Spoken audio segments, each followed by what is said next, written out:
युवाओं की सुरक्षा का मामला हो, हर क्षेत्र में तेज गति से हुआ है। और साथ ही मैं इसलिए भी माननीय मोदी जी को धन्यवाद दूंगा कि आज भारत की प्रतिष्ठा पूरी दुनिया में भी बढ़ी है मोदी जी के आने के बाद।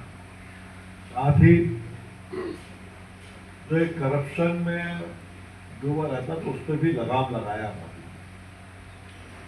और एक बहुत बड़ा करप्शन का एक अड्डा था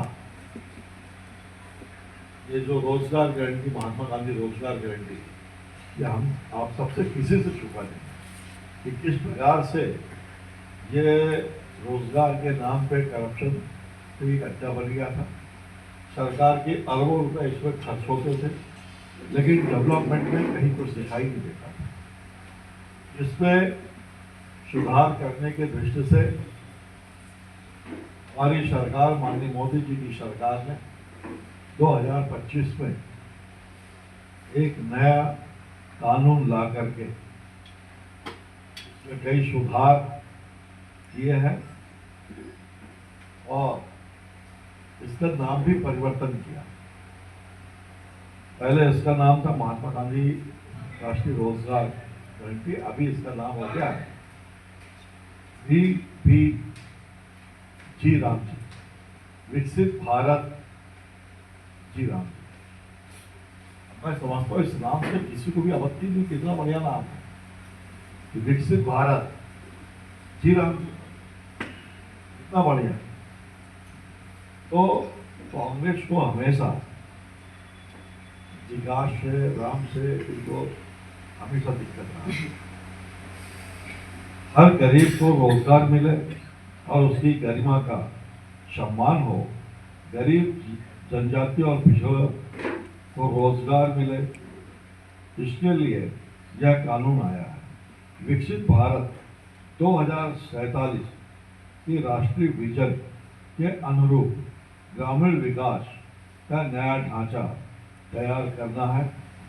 यह पूरा बिल महात्मा गांधी जी की भावना के अनुरूप है और राम राज्य की स्थापना के लिए लाया जा रहा है। आखिर कांग्रेस और एनडीए गठबंधन को विकसित भारत और भगवान राम के नाम से इतनी नफरत क्यों है? कांग्रेस इतना भी साजिश रच ले, देश 2047 तक विकसित भारत बनकर रहेगा। नई योजना में काम के दिन ज्यादा होंगे और साथ ही मजदूरों का पारिश्रमिक भी जल्दी मिलेगा। हर ग्रामीण परिवार को हर साल 125 दिन के रोजगार की गारंटी मिलेगी। वन क्षेत्र में काम करने वाले एसटी कामगारों को 25 दिन का रोजगार और अधिक भी मिलेगा। 125 दिन तो पूरे देश के लिए है ही है, लेकिन जो वनवासी अंचल में, ट्राइबल क्षेत्र में, उनके लिए 25 दिन तो एक्स्ट्रा भी रखा गया, उनको 150 दिन। मनरेगा पर सबसे अधिक खर्च मोदी सरकार ने किया है। मनरेगा पर अब तक, जब से 2005-06 से लागू हुआ है, जब से लेकर अभी तक 11.74 लाख करोड़ रुपए खर्च हुए हैं, जिसमें मोदी सरकार ने 8.53 लाख करोड़ रुपए खर्च किया। ये भी कहना कांग्रेस के लोगों की नहीं हम कम कर रहे, कटौती करें, तो तुमने 5-6 से लेकर 14 तक में, जैसे आज तक तो 11.74 करोड़ खर्च हुए और जिसमें मोदी जी का 14 से लेकर अभी तक में खर्च हुआ है 8.53 लाख करोड़ रुपया। बाकी 3 करोड़ के आसपास ही उनके समय में खर्च हुआ, लगभग 9 साल में। इससे भी स्पष्ट होता है कि किसकी नीयत अच्छी है। रोजगार योजना का नाम पहले से महात्मा गांधी जी का नाम भी नहीं था, जो ये बार बार कहते हैं, ये भी नहीं था।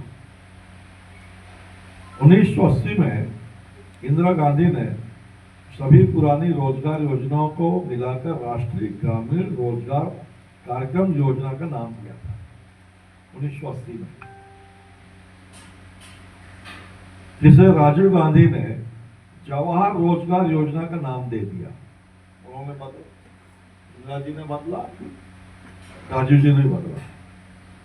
सोनिया मनमोहन की सरकार ने 2004 में इसे राष्ट्रीय रोजगार NREGA नेशनल नरेगा दे दिया नाम, जिसे फिर 2005 में महात्मा गांधी मनरेगा कर दिया। कांग्रेस की सरकार ने जब जवाहर रोजगार योजना का नाम बदला था तो क्या यह पंडित जवाहरलाल नेहरू का अपमान नहीं था? उनका बार बार जो कायदा रहता है गांधी का नाम अपमान, ये जब वो लोग खुद बदल रहे कुछ कर तो क्या नेहरू जी का अपमान नहीं? इसी तरह आवास योजना का नाम पहले ग्रामीण आवास था। राजीव गांधी ने 1985 में इसका नाम बदलकर इंदिरा आवास योजना कर दिया था। अप्रैल 2005 में कांग्रेस सरकार ने ग्रामीण विद्युतीकरण योजना को राजीव गांधी ग्रामीण विद्युतीकरण योजना का नाम दिया। हर योजना में इन्होंने गांधी एक परिवार नेहरू के नाम जबरन डाले। मोदी सरकार में नाम नहीं काम होता। ये हर इनका शुरू से देख लेंगे आप तो गांधी नेहरू कहीं भी चले जाओ आपको यही मिलेंगे, एयरपोर्ट सड़क जो भी होगा ये। लेकिन मोदी जी ने ऐसा कुछ नहीं, तो काम आज पूरा दुनिया बोलता। 2005 में मनरेगा शुरू हुई, लेकिन अब ग्रामीण भारत बदल गया है। 2011-12 में ग्रामीण गरीब 25.7% से घट करके 2023-24 में 4.86% रह गया। मतलब कितना बड़ा परिवर्तन है ये आंकड़े। साथ ही कनेक्टिविटी में सुधार हुआ है और आजीविका में विविधता आई है। पुराना ओपन एंडेड मॉडल अब आज की ग्रामीण अर्थव्यवस्था से मेल नहीं खाता। 2005 में हमारी आवश्यकताओं के साथ पुनः व्यवस्थित करना आवश्यक था।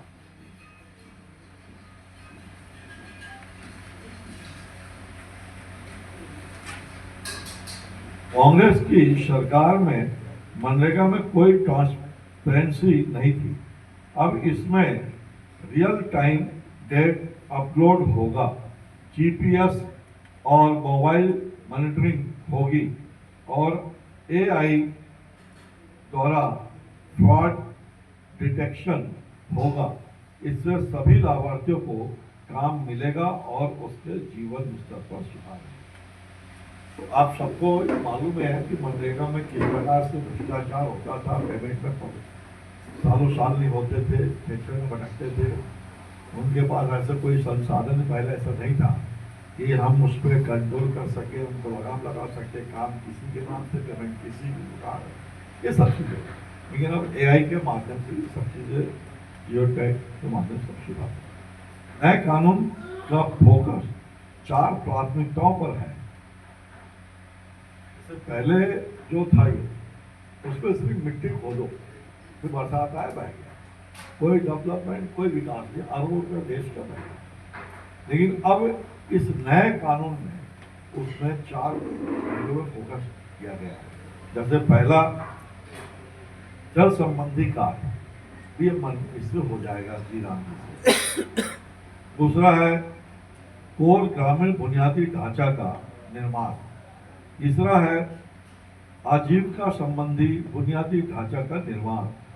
चौथा है खराब मौसम के कारण काम में कमी को कम करना है। जल सुरक्षा और सुरक्षा से खेती को बढ़ावा मिलेगा। सड़कें और कनेक्टिविटी से बाजार में सुधार होगा।